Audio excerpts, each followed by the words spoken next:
The quantum arrays at the Mauna Kea Observatory had been quiet for months.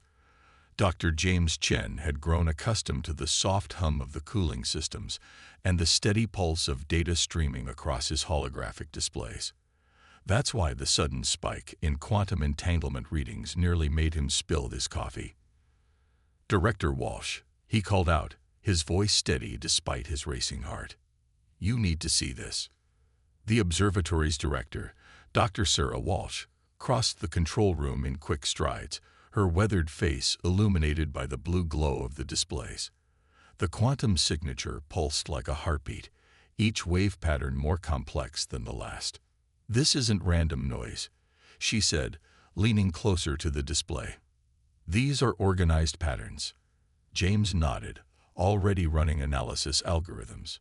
"The quantum state changes are too precise, too structured. Whatever this is, it's artificial."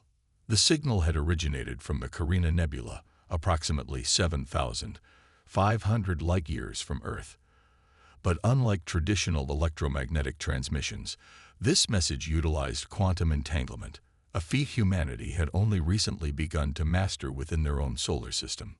Within hours, the discovery spread through the scientific community. Within days, it reached every corner of Earth. Humanity had received its first proof of intelligent alien life, and it came not through radio waves or light, but through the fabric of quantum reality itself. The Vex arrived 3 months later. Their ships appeared at the edge of the solar system, crystalline structures that seemed to bend light around them. They were beautiful in an alien way, like frozen fractals of thought given form.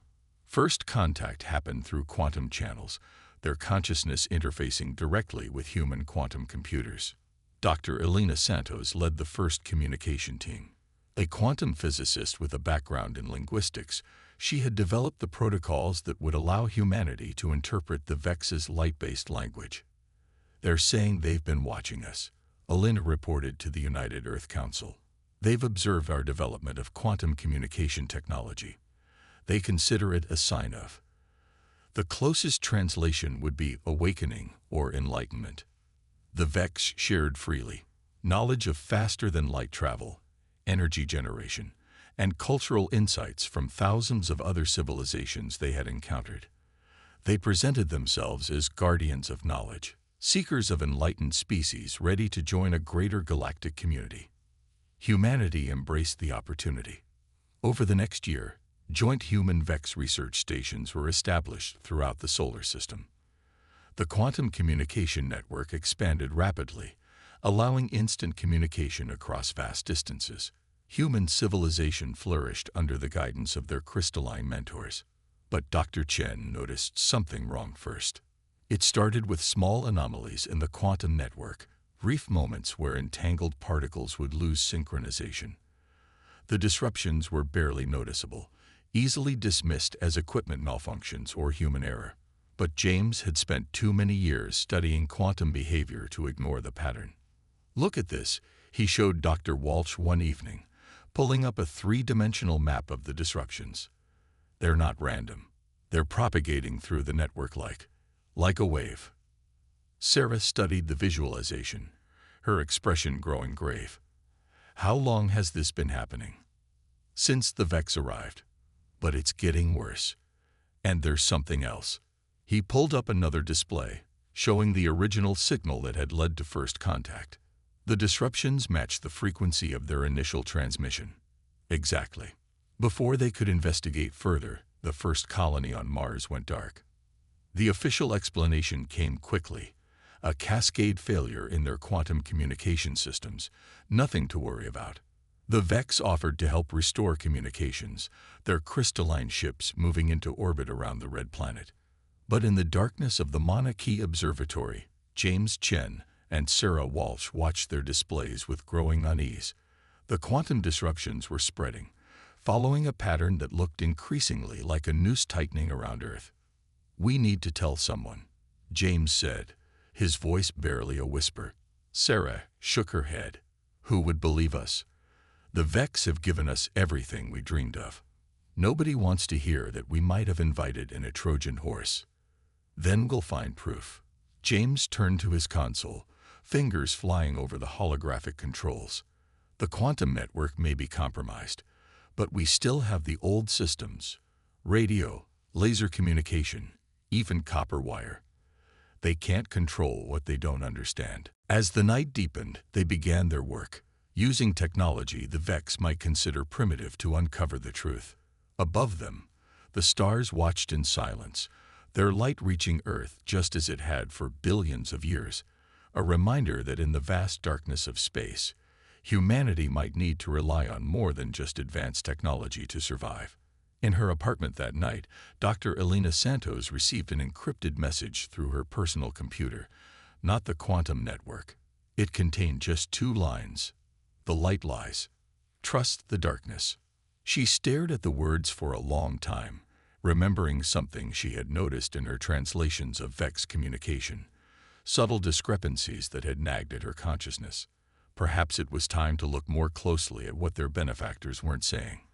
The game of shadows was about to begin, and humanity would need every ounce of its ingenuity to survive what was coming. Dr. Elena Santos stared at the ancient star charts spread across her desk, their yellowed pages a stark contrast to the holographic displays floating above them. 3 months had passed since she received the cryptic warning, and the quantum network failures had spread to 4 more colonies. The Vex maintained their presence, their crystalline ships now stationed above every major human settlement. They called it protection. Elena was beginning to see it as surveillance. "Look at this," she said, gesturing to Dr. Chen, who had been working with her in secret. She overlaid the pattern of quantum disruptions onto a star chart from 1897.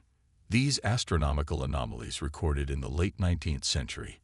They match our current communication failures perfectly. James leaned closer, his eyes widening. "That's impossible. The quantum network didn't exist back then." "Exactly." Elena pulled up more historical data, but something was affecting our observations of these specific regions of space. The astronomers of the time wrote it off as atmospheric distortion. Their makeshift lab, hidden in the basement of an abandoned radio telescope facility, hummed with old-fashioned electronic equipment. They had carefully avoided using any quantum-based technology, relying instead on classical computers and fiber optics. A soft chime indicated an incoming transmission from Sarah Walsh at Mauna Kea. Her face appeared on a conventional monitor, lined with exhaustion. "The Vex are proposing a major upgrade to the quantum network. They want to integrate their crystalline technology directly into our communication hubs." "Perfect timing," James muttered, "just as we're starting to notice the patterns." Elena zoomed in on one of the historical anomalies. "There's something else. I've been reviewing my original translations of Vex communication. Their language isn't just based on light. It's based on quantum states. But there are contradictions in their syntax, moments where their statements violate their own linguistic rules. Like they're speaking with 2 voices," Sarah added, her image flickering slightly, one on the surface and one buried beneath. Their discussion was interrupted by a proximity alert. Someone was approaching the facility. Elena quickly switched off the displays as James checked the security feed. Relief washed over him as he recognized the figure. Dr. Maya Patel, a specialist in xenobiology, had been studying Vex physiology, or trying to. "They never let us examine their actual forms," she said after they let her in.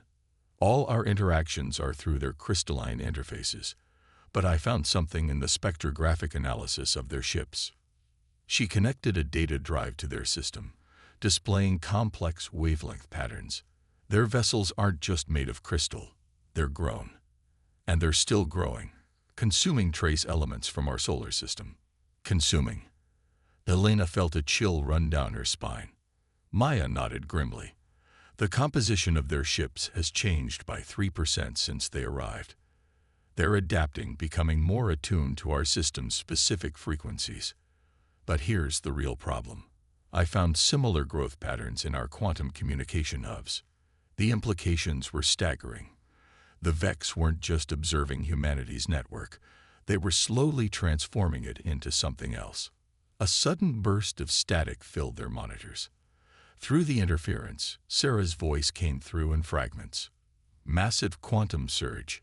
Vex ships moving. Something coming through. The transmission cut off completely. Elena rushed to the window, looking up at the night sky. The stars seemed different somehow, as if the very fabric of space was distorting. "It's happening again," Maya whispered, pulling up historical astronomical data. "Just like in 1897. But this time, we're watching it with open eyes." In orbit, the Vex ships had begun to move in perfect synchronization, their crystalline surfaces pulsing with complex patterns of light. To most observers, it looked like a beautiful display of alien technology. But to the small group gathered in the basement of an old radio telescope, it looked like preparation. James activated their secure communication channel, broadcasting on frequencies the Vex had dismissed as primitive. To all independent research stations, switch to backup systems. The pattern is repeating. Trust the darkness. As their message raced through copper wires and bounced off ionospheric layers, Elena made a decision. She pulled out the original star charts, marking the locations of historical anomalies that hadn't yet appeared in the current pattern. "If we're right," she said, her finger tracing a path between the points, "we can predict where they'll strike next. But we need to understand why these specific locations. What makes them special?" The answer, they would soon discover, lay not in the presence of something, but in its absence. The Vex weren't just building a network, they were creating gaps in space itself, blind spots where something much larger could slit through unnoticed. And in the depths of those growing shadows, humanity would find that their greatest weapon wasn't the advanced technology they had been given, but the primitive tools they had never abandoned. The message came through the old emergency broadcast system, its signal carried by radio waves that hadn't been used for serious communication in decades. Dr. Elena Santos and her team gathered around the antiquated receiver, listening to the broken transmission from humanity's furthest colony on Titan. "They're running from something," the voice crackled through static. "The Vex, they're not invaders. They're refugees." The revelation hit Elena like a physical force. She exchanged glances with James Chen and Maya Patel, seeing her own shock reflected in their faces. Sarah Walsh's hologram flickered in the corner, her expression grim. "Play it again," Elena commanded, already reaching for her notes on Vex communication patterns. As they listened to the message repeat, Maya pulled up her latest analysis of the crystalline ships. "Look at their structure," she said, highlighting patterns in the growth of the vessels. "These aren't weapons arrays, they're shield generators. The entire fleet is arranged in a defensive formation." James nodded slowly, understanding dawning in his eyes. "The quantum network disruptions, they're not attacks. They're blind spots. The Vex are trying to hide something. Hide us." The team worked through the night, re-examining every piece of data with their new understanding. The historical astronomical anomalies, the growing crystalline networks, the precise positioning of Vex ships. All of it pointed to a massive cloaking operation. But it was Elena who made the crucial connection. She had been reviewing her earliest translations of Vex communication, looking for subtle variations she might have missed. "There's a word they use," she said, her voice tight with excitement. "We translated it as enlightenment, but in context, it's closer to survival consciousness." Before she could elaborate, their systems detected a massive quantum surge. The old radio crackled to life again, this time carrying a transmission from the lunar observatory. Multiple objects detected at the edge of the Kuiper belt. They're absorbing everything in their path. Asteroids, radiation, light itself. The nomads had arrived. Through various hidden channels, reports began flooding in from across the solar system. The Vex ships had begun moving into new formations, their crystalline surfaces pulsing with patterns more complex than any they'd shown before. In orbit above Earth, the largest Vex vessel split open like a flower blooming in space. But instead of weapons, it revealed banks of quantum processors that interfaced directly with human consciousness. For the first time, The Vex communicated not through translation, but through pure thought and memory. They showed humanity what they were running from. The nomads were ancient, perhaps as old as the universe itself. They moved through space like living void, consuming not just matter and energy, but consciousness itself. They fed on awareness, on the very spark that made living things more than just complex chemical reactions. We found them feeding on our home system, the Vex shared. We escaped, but they followed, always following. We evolved, became crystalline to hide our consciousness from them. But they still hunt. Elena and her team watched in horror as the memories continued. Thousands of civilizations, millions of years, all ending in the same way. Darkness spreading across entire galaxies as the nomads fed. Why help us? James asked through the quantum interface. Why not just keep running? The answer came not in words but in understanding. The Vex had recognized something unique in humanity, a peculiar relationship with consciousness itself. Humans could step outside their own awareness, could question the nature of thought and existence in ways the Vex had never seen before. The quantum network, Elena breathed, finally understanding. You weren't just giving us technology. You were testing us, seeing if we could perceive the patterns, if we could understand what was happening even when our conscious observations were being manipulated. The Vex confirmed her insight, humanity's ability to question, to see beyond the obvious, to maintain multiple contradictory thoughts simultaneously. These were weapons against creatures that fed on straightforward consciousness. But now they faced a choice. The Vex's crystalline network could hide the solar system from the nomads, but at a cost. Humanity would have to give up their quantum technology, return to what the Vex considered primitive methods of communication and computation. More importantly, they would have to trust that the Vex were telling the truth. As the team debated their options, Elena noticed something in the historical data they'd gathered. The astronomical anomalies from 1897 hadn't just been distortions. They were gaps in human observation, moments when human consciousness had collectively looked away from certain parts of space. We've done this before, she realized. Humanity has been unconsciously hiding from the nomads for centuries. We just never knew we were doing it. The question now was whether they could do it consciously, deliberately, and on a scale that would save not just humanity, but the Vex as well. In the darkness of space, the nomad swarm grew closer, their presence felt as an absence, a void in the natural background of cosmic radiation. Humanity had hours, perhaps days, to make their decision. And somewhere in the vast network of human minds connected through both quantum technology and primitive radio waves, an idea began to form. One that would either save two species or doom them both. Dr. Elena Santos stood in the center of an old meditation chamber, now converted into what might be humanity's last hope for survival. Around her, copper wires formed intricate patterns on the floor and walls, deliberately avoiding the precise geometry that the Vex favored. This wasn't about quantum perfection, it was about human imperfection.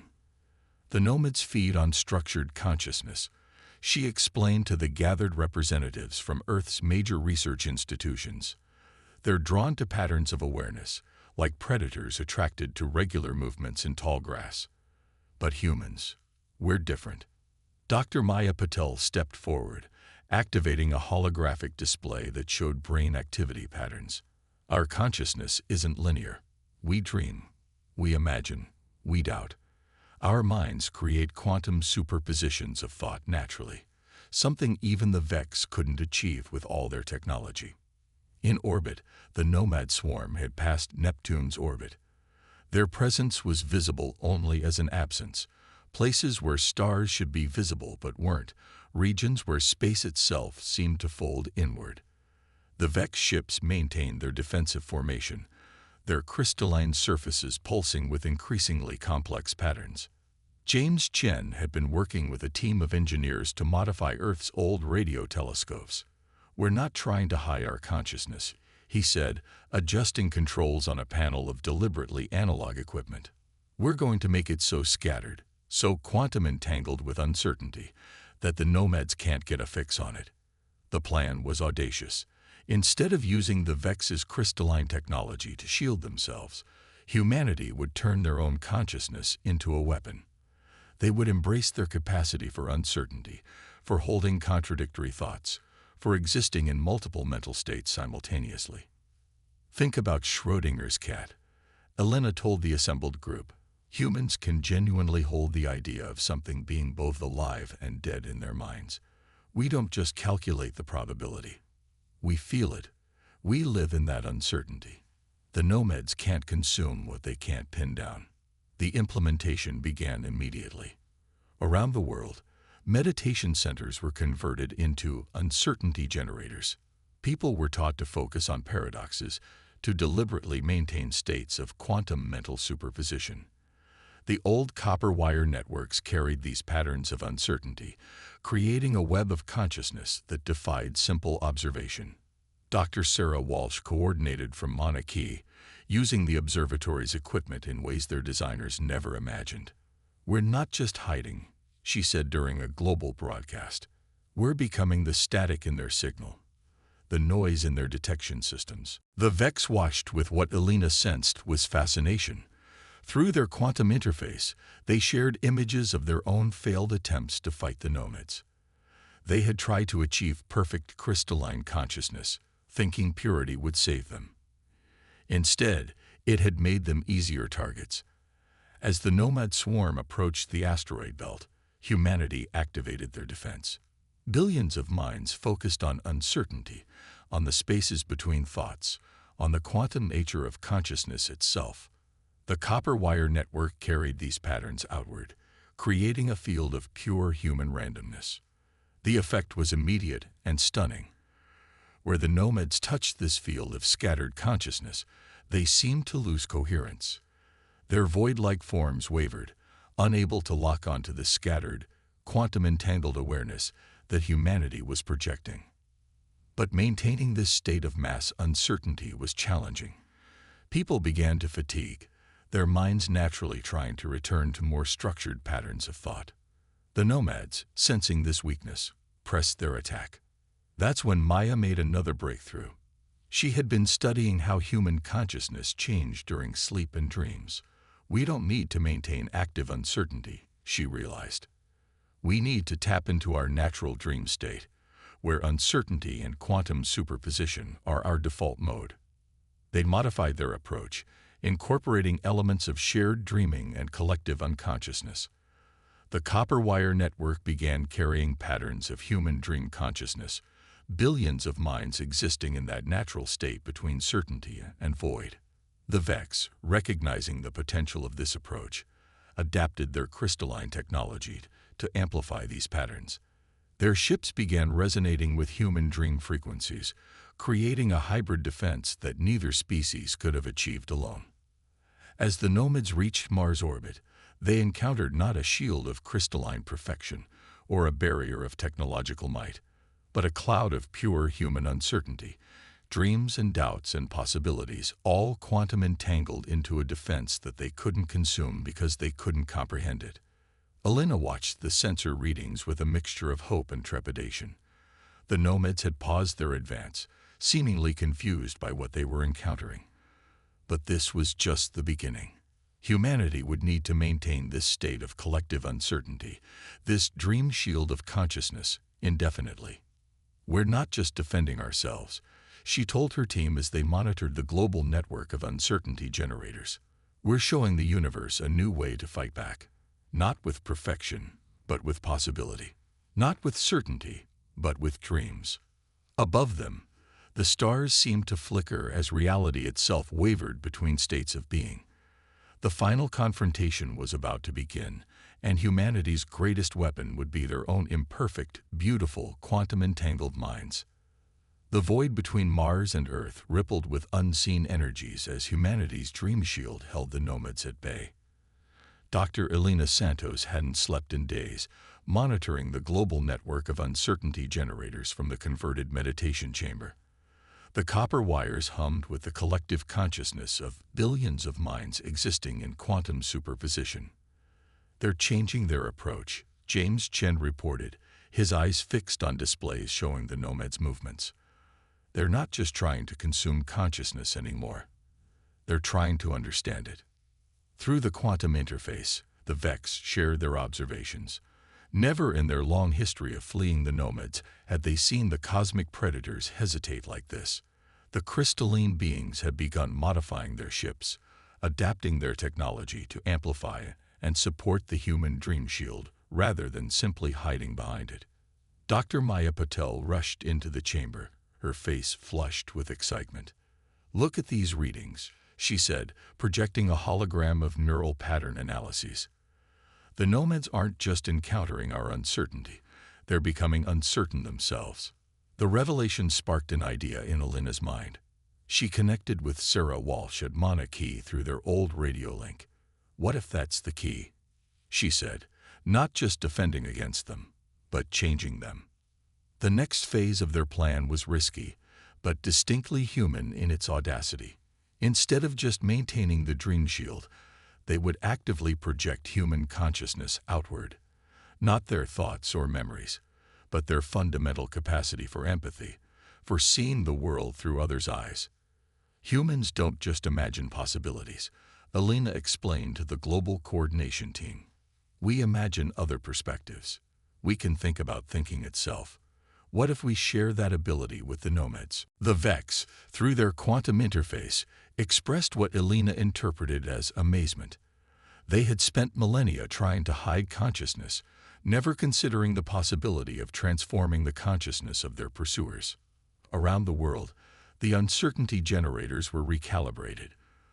The copper wire network began carrying not just patterns of dreams and quantum superposition, but the uniquely human experience of perspective shifting. Billions of minds focused on the act of seeing through other eyes, of understanding different ways of being. The effect on the nomads was immediate and extraordinary. Their void-like forms began to shift and fragment, not in destruction but in transformation. The beings that had evolved to consume consciousness were encountering something entirely new, consciousness that could encompass their own existence. Through their quantum sensors, humanity watched as the nomads underwent a metamorphosis. The void that had defined them began to fill with possibility, their singular purpose fracturing into quantum superpositions of purpose.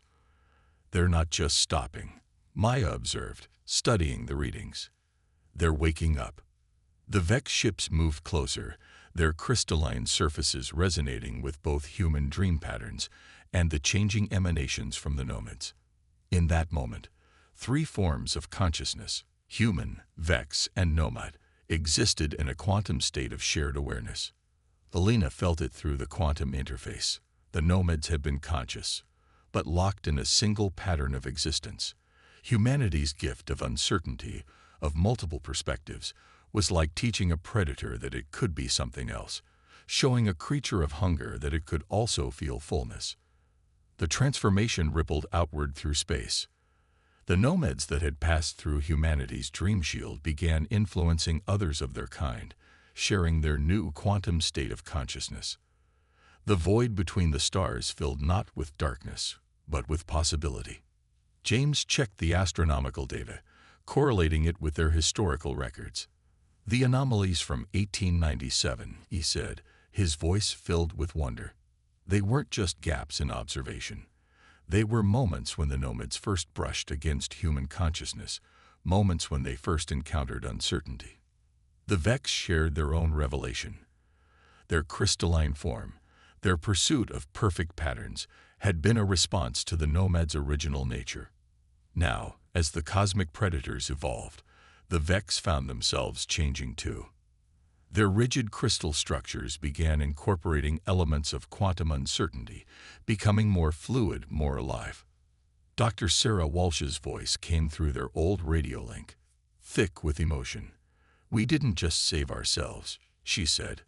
"We might have saved the galaxy from an eternal hunt that no one knew was unnecessary." As the transformed nomads began to retreat from the solar system, they left behind not void, but a new kind of space, one alive with possibility, with the quantum potential for change. The Vex ships pulsed with patterns that Alina now recognized as joy. their crystalline forms catching and refracting starlight in ways that made the very darkness seem to dream. Humanity had done more than survive. They had taken their greatest vulnerabilities, their doubts, their dreams, their capacity for seeing the world through different eyes, and turned them into a gift that transformed their would-be destroyers. In the converted meditation chamber, Elena looked up at the stars through the window. They seemed brighter somehow, as if the light itself had learned to exist in multiple states at once. The copper wires still hummed with the dreams of billions, but now those dreams were not of defense, but of possibility. "What do we do now?" James asked, standing beside her. Elena smiled, feeling the quantum interface pulse with the combined consciousness of 3 species, each learning from the others, each growing into something new. "Now," she said, "we explore what consciousness can really become when it's not bound by certainty. Now we really start to dream." The stars twinkled above them, each point of light now a reminder that in the vast darkness of space, the ability to imagine different ways of being might be the most powerful force of all.